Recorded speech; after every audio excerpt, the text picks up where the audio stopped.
bossing, kukunin natin yung ating mga, ayun no. Kita nyo yun? Yung mga nagdadaanan na ano. Ayun, dami yan. Ayun, dami. Kunin natin muna yung mga ibon na papawala natin. O, tingnan nyo naman, outfit check pajama. Jogging pants, orange, baduy. De, bali, sa sideline muna tayo ng lalamove para naman kahit pa paano meron tayong panggastos dito sa ating mga ibon. Kasi bawal ng gastusin ng ating sahod dahil para sa pamilya yung mga bossing. So, kunin ko lang yung mga ibon. So, ito yung isa mga bossing. Nakita nyo na ito dati, nahuli ko na ito dati.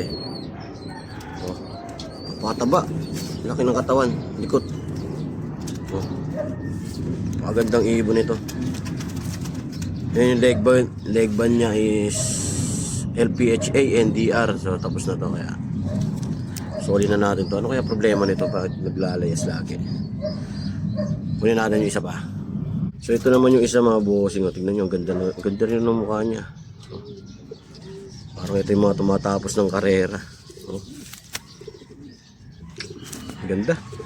Kaya lang ito, naka-comb ring lang to.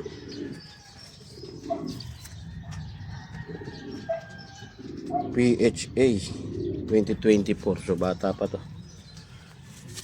So papawalan na natin sila mga bossing. So ito na mga bossing, papawalan natin sila. Siguro sa ganitong gawin na to. Sana makabalik kayong maayos. Ganda ibon, no? Pero parang barako to isa. Ayan, may mga spot siya. Ganda, sa susunod, pag bumalik pa ulit to, aampunin ko na to. So ito, pakapawalan na natin sila. Dahil tayo ay maglalamove pa. 6:30 na, tanghali na. So, wala.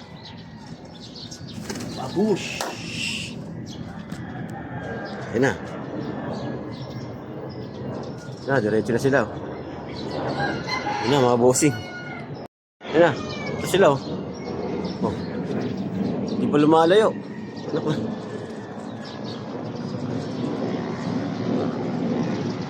Dito lang nagpapaikot-ikot. Ano pa? Saan ba kayo nakauwi? Ang tataas nila lumipad. Ayun na, dumiretso na ron. Hindi naabot ng camera. Taas nila lumipad. Yan, naglaho na. So at least nakauwi na sila mga boss. Ay! Kalimutan ko lagyan ng love letter. Visit naman. Ano ba naman yan, JR? Wala mga bossing.